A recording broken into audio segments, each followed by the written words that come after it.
Good everyone, Matt from Marker66 here again, and today we're doing something a little bit different. We're going to be making some homemade bacon. Now, this is really heaps of fun. It's dead easy to do, and it's made up of some very affordable and common ingredients that you'll either have in your cupboard at home or are very easily accessible.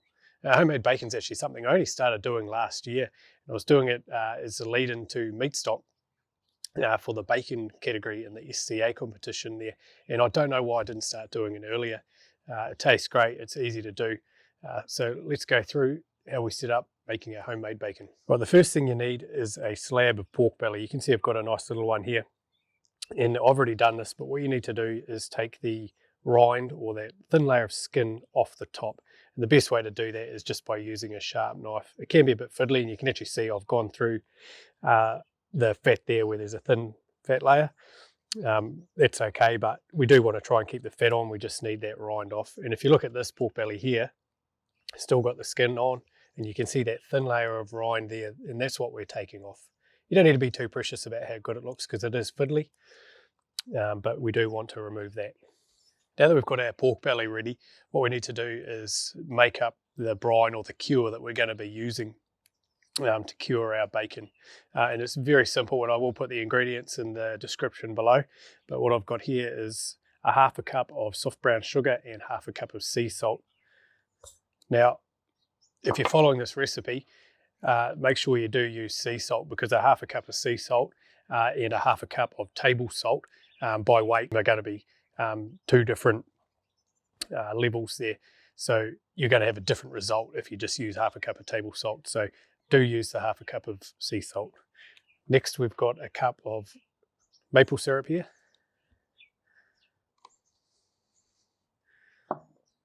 We're going to give that a little mix up.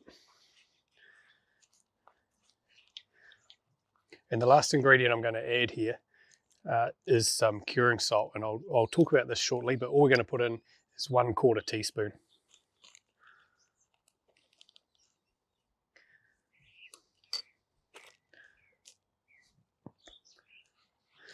We're just going to mix all those ingredients together to make a nice paste.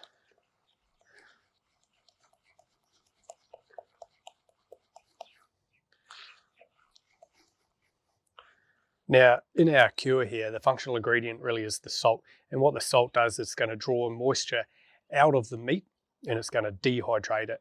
And so microorganisms or some bacteria can't survive in that dehydrated environment. So it's really preserving that meat, and that's what it's doing.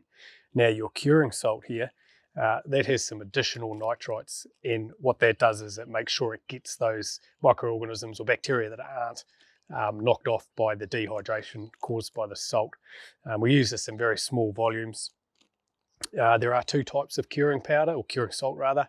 There's a Cure 1 and Cure 2, or Prague 1 and Prague 2, and we use the Prague 1 here, and that's primarily used for shorter cure periods, and we're going to be cooking the meat afterwards. So, you know, like bacon, for example. Cure 2, and that's more for much longer curing times, and maybe for things that you might cold smoke or eat raw, so like salamis and things like that. If you're not a fan of the nitrates or nitrites, that's fine. You don't have to use them. I have done this before without them, and it works fine. We're now going to coat the pork belly in this little mixture that we've made up here. You can just use a brush or a silicone scraper like I'm using here. It is a bit of a messy job.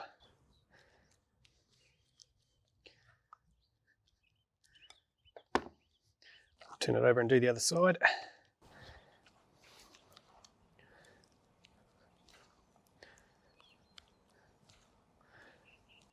And from here, we're going to place it in a bag. Now, I'm putting this into a backpack bag, and I'm going to backpack seal it. You can just use your Glad snap lock bags. They work just as fine. There's no problem. If you don't have a vacuum packer, you can use these. If you do have one, I'd recommend that you do vacuum pack it. And then what we'll do is we'll get the rest of our mixture here. We're just going to pour it in. Again, like I said, it's a bit messy.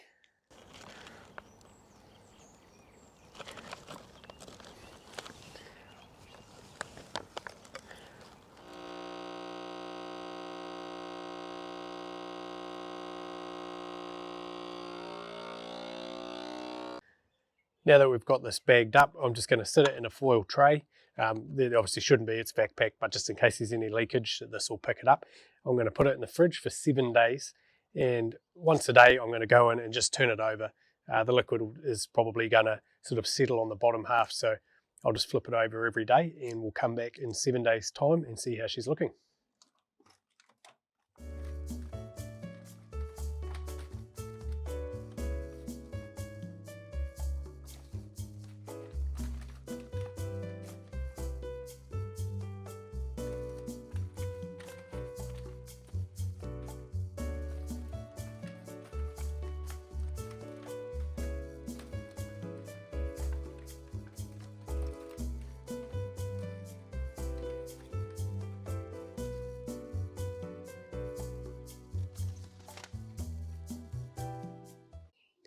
Right, just like that, Saturday again, 7 days have come and gone, and we've migrated inside today because it's a bit wet outdoors. So you'll see that every night we turned over the bacon, and it's looking really good. If you ever look at the bottom here, you can see that it's got a nice colour there from the brown sugar and the maple syrup.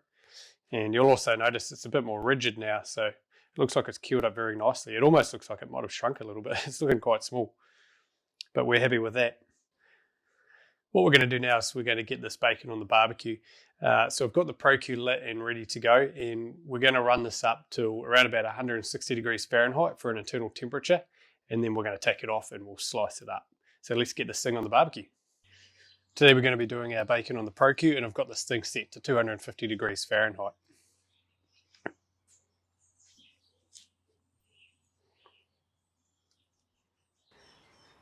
Okay, so it's been on for about an hour and a half, and it's probing at 160 degrees Fahrenheit. And you can see it's got a great colour on it. It has shrunk up a little bit, but that brown sugar and maple syrup's given it a really nice colour. So we're going to take this off now and give it a slice up.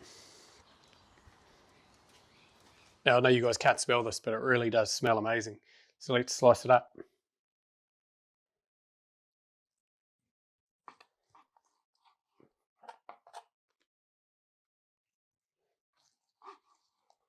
In fact, if I just turn around this way, you can see that nice and juicy.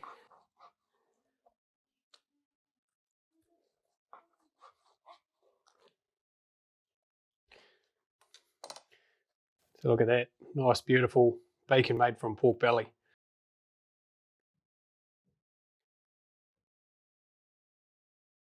So from here, what you can do is you can slice the rest of this up, backpack it or put it in a bag and tuck it away in the freezer, or some in the fridge for later on. But we're going to give it a try now just to see how it tastes. It does taste really good.